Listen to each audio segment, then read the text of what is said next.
បានសុបក្តាមហត់ក្តៅៗមួយចានណាដឹងតែមានកម្លាំងព្រឹសហ្មងប៉ុន្តែថ្ងៃនេះគឺថាខ្ញុំអស់ឡើង3ចានដោយសារតែឆ្ងាញ់ធ្វើលើកទី1ទេប៉ុន្តែរសជាតិវិញនិយាយពីថាអូយឆ្ងាញ់កប់សេរីសុបក្តាមហ្នឹងអូទៅឃើញគេធ្វើញ៉ាំយូរហើយប៉ុន្តែអត់ទាន់បានធ្វើញ៉ាំទេអញ្ចឹងទៅថ្ងៃនេះក៏នឹកឃើញធ្វើញ៉ាំតែម្ដងដោយសារតែចុងសប្តាហ៍អញ្ចឹងក្មេងៗនៅផ្ទះជុំគ្នាដល់ពេលអញ្ចឹងទៅធ្វើឲ្យគាត់ញ៉ាំហ្មងមើលទៅឡើងតំណងហ្មងនិយាយទៅហត់ក្តៅៗទៀតដល់ឆ្ងាញ់មែនតើឥឡូវមកមើលគ្រឿងផ្សំទាំងអស់គ្នាជាដំបូងគឺខ្ញុំមានពុតក្រហមមួយផ្លែមានផ្សិតម្ជុលសាច់មាន់ម្ដុំហើយនិងដុំខ្នុរបន្ទាប់មកមានប្រហិតក្តាមមានផ្សិតក្រៀមហើយនិងពងមាន់ពងទានិងម្សៅឆាដែរឥឡូវយើងមករៀបចំបន្លែប្លុកហើយណាពោតហ្នឹងគឺយើងយកមកចិតយកសាច់អញ្ចឹងទៅណាក៏ប្រឡេះយកតែក្របក៏បានដែរប៉ុន្តែខ្ញុំចិតអញ្ចឹងទៅវាលឿនរីឯផ្សិតក្រៀមហ្នឹងគឺយើងយកទៅស្ងោរចំបាញ់អំបិលឲ្យវាបាត់ក្លិនសិនណាហើយផាត់ក្តាមហ្នឹងគឺយើងដំវាឲ្យស្ប៉ែតហើយយើងយកមកបេះឲ្យវាចេញតែសៃអញ្ចឹងហើយក៏មានការ៉ុតដែរការ៉ុតហ្នឹងគឺយើងចិតវាតូចៗហើយយកមកច្រាមអញ្ចឹងទៅណាដើម្បីឲ្យវាល្អិតឬក៏ឈូសជាតសៃក៏បានដែរបន្ទាប់មកចុងក្រោយគឺខ្ញុំមានជាស្លឹកខ្ទឹមជាអាណាហើយនិងជីវ៉ាន់ស៊ុយដែរអាណានិយាយទៅពេលដែលស៊ុបយើងឆ្អិនហ្នឹងគឺយើងរោយជាមួយស្លឹកខ្ទឹមហើយនិងជីវ៉ាន់ស៊ុយទៅគឺថាស៊ុបយើងហ្នឹងកាន់តែឈ្ងុយឆ្ងាញ់អញ្ចឹងឥឡូវគ្រឿងផ្សំរួចរាល់ហើយអត់មានពងក្រួយខ្ញុំដាក់ពងមាន់ផ្សិតក្រៀមមានពោតក្រហមមានការ៉ុតមានផ្សិតម្ជុលហើយនិងប្រហិតក្តាមបើមានសាច់ក្តាមទៀតកាន់តែល្អអញ្ចឹងឥឡូវខ្ញុំចាប់ផ្ដើមធ្វើតែម្ដងដាំទឹកឲ្យពុះហើយដាក់សាច់មាន់ម្ដុំមកដាក់ដុំខ្នុរ2ដុំបន្ទាប់ពីសាច់មាន់ឆ្អិនហើយគឺខ្ញុំស្រង់ចេញយកទៅបេះសាច់អញ្ចឹងបើមានសាច់មាន់ទេមិនដាក់ក៏បានដែរខ្ញុំដាក់អញ្ចឹងយកជាតិបន្ទាប់មកខ្ញុំដាក់ផ្សិតក្រៀមដាក់ការ៉ុតដាក់ពោតក្រហម3មុខហ្នឹងគឺយើងដាក់មុនគេដើម្បីរងាស់ទុកចោលពីព្រោះអីវាក្រឆ្អិនអញ្ចឹងនិយាយពីថាកូរទៅឡើងតំណងមែនតែនមិនទាន់បានដាក់គ្រប់មុខផងហ្នឹងណាបន្ទាប់មកគឺយើងក្រោកវាទុកឲ្យពុះសិនបន្ទាប់ពីពុះរងាស់បានបន្តិចហើយគឺយើងដាក់សាច់មាន់ហ្នឹងចូលតែម្ដងណាដាក់សាច់មាន់ហើយដាក់ពងមាន់ស្រែ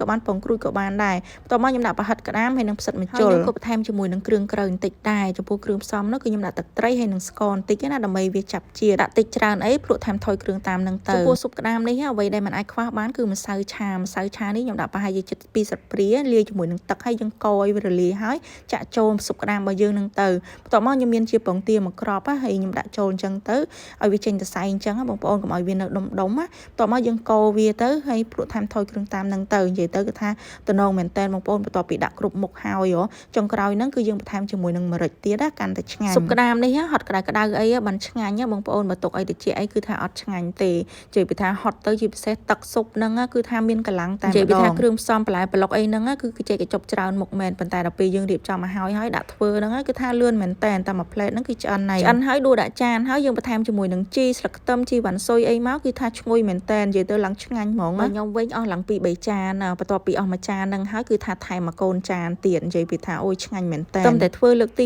1ទេប៉ុន្តែនិយាយពីថារសជាតិអូយអត់ឲ្យចាញ់គេទេបងប្អូនហើយឆ្ងាញ់ណាស់ដោយសារតែស្រួលធ្វើមែនតែននិយាយទៅគឺថាមួយមុខនេះងាយហ្មងបងប្អូនហើយឆ្ងាញ់ទៀតថ្ងៃណាតនេថ្ងៃឈប់សម្រាកអីធ្វើអញ្ចឹងឲ្យក្មេងៗញ៉ាំហ្មងល្អមែនតែនហើយបន្លែប្លុកទាំងអស់ហ្នឹងដឹងតែក្មេងៗគឺគាត់ចេះញ៉ាំហើយដោយសារតែអត់មានអីដែលថាពិបាកញ៉ាំទេសិតតែរបស់គាត់ចូលចិត្តអញ្ចឹងមិនថាតែក្មេងៗទេសូម្បីតែអ្នកម្ដាយខ្ញុំគាត់ចាស់ហ្នឹងក៏គាត់ចូលចិត្តញ៉ាំដែរគាត់ថាឆ្ងាញ់ហើយមានកម្លាំងទៀតអញ្ចឹងទៅលើកក្រោយគឺខ្ញុំធ្វើឲ្យគាត់ញ៉ាំទៀតហើយ